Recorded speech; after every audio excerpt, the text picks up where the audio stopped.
In this hand, you have 10-9 offsuit. You are in a low stakes tournament on a large anonymous American facing site. None of these players are that particularly good. This is just like the games you play, recreational players who don't want to fold. You have 10-9 offsuit in the big blind. You're facing one limper. You check here. The board comes pretty good for you. King, queen, jack. And you have 10-9, and you are facing a lead by villain 13. What would you like to do? Fold, call, or raise? You get a few seconds on all these quiz questions or about one sip of my coffee. If you need more time, press the pause button.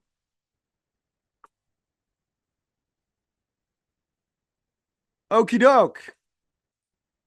We raise to 7 big blinds. It comes around to villain 13, who calls after the other player folds, whatever his name was. And villain 13 sees the 3 of clubs turn and leads out for the size of the pot. 17.92 big blinds. Wow. Okay. What do we do now? Now that they have led pot. Take a few seconds. Pause if you really want to quiz yourself. If you want to get the max value from these videos, pause. Get a notepad. Write down what you would do and why. Compare it to my own answers. Hopefully we can find some kind of agreement. Take what works. Leave the rest. Don't ever take my word as gospel or any poker coach's word as gospel. All right, that is time. We raise it up here. Just got to raise to something. And he calls. Rivers the 6 of spades, bringing in the spade draw. Villain 13 checks to you. It is on you, check or bet.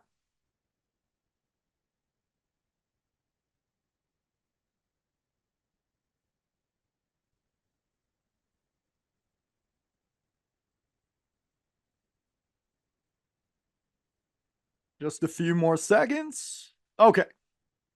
Pencils down. We fire 24 big blinds into 107. I guess about 25 big blinds into 107. Please compare your bet size or lack thereof to the one you see on the screen.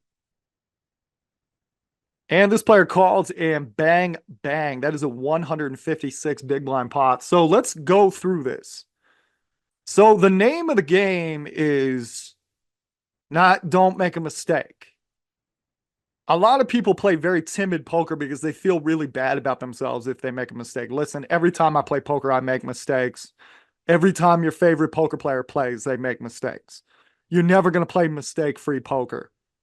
It's a much bigger mistake to not get full value from your hands because you're scared of a monster under the bed than it is a mistake to occasionally overshoot your case. So every once in a while, you'll value bet the second best hand. You'll run into a cooler. It happens. But you can't let that scare you from getting value. And here, you got to think about this. So this person donk led and then this person called. So right there, you shouldn't be worried about ace 10. If this person had ace 10, they'd go, oh, this is my lucky day. I've got the nuts and I just got raised. Maybe I should raise again. So on the turn, this person just leads out the size of the pot. Now, this somewhat rules out the spade draws in my mind because most people don't call with a spade draw, then lead out on the turn with those spades. They're usually hoping if they check, you'll check behind. But this person called and then just led the size of the pot. So what is that? In my humble opinion, this is low stakes BS. This is low stakes tomfoolery. Poppycock, balderdash.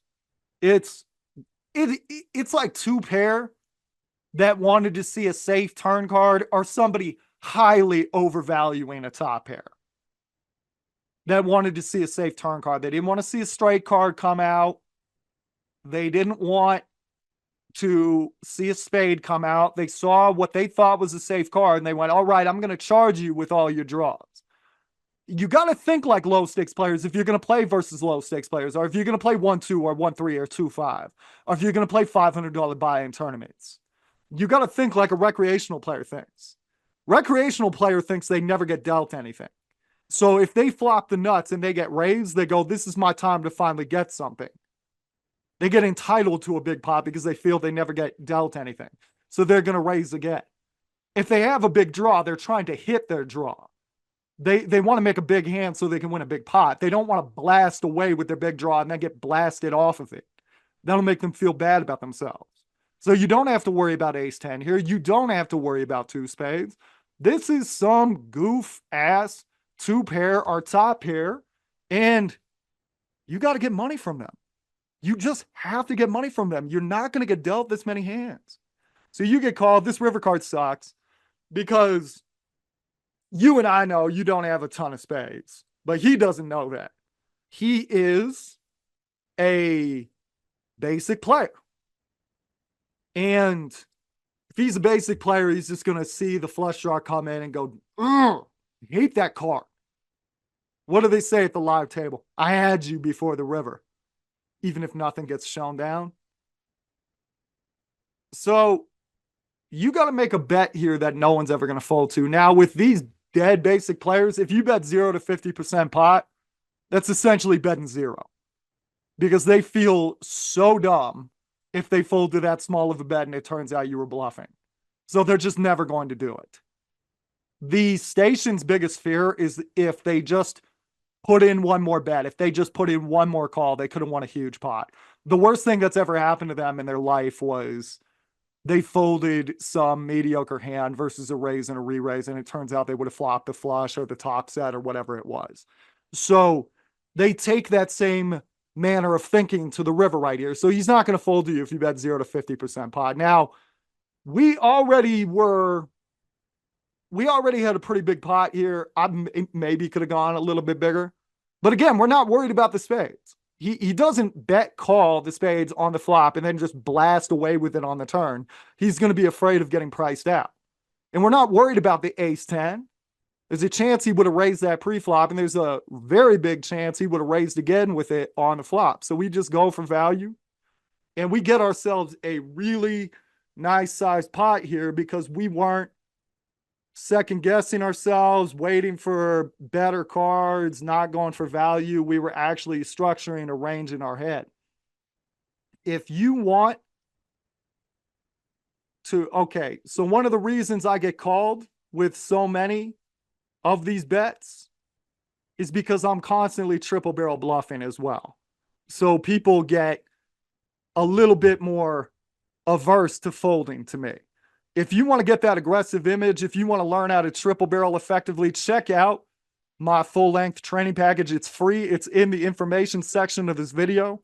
It's about how to triple barrel bluff people. Check that out. You'll love it. If you want more training content just like this, go to pokerheadrush.com. That website, one more time, pokerheadrush.com. Thanks for tuning in. I will see you for the next one of these. Take care. Good luck to you on the felt.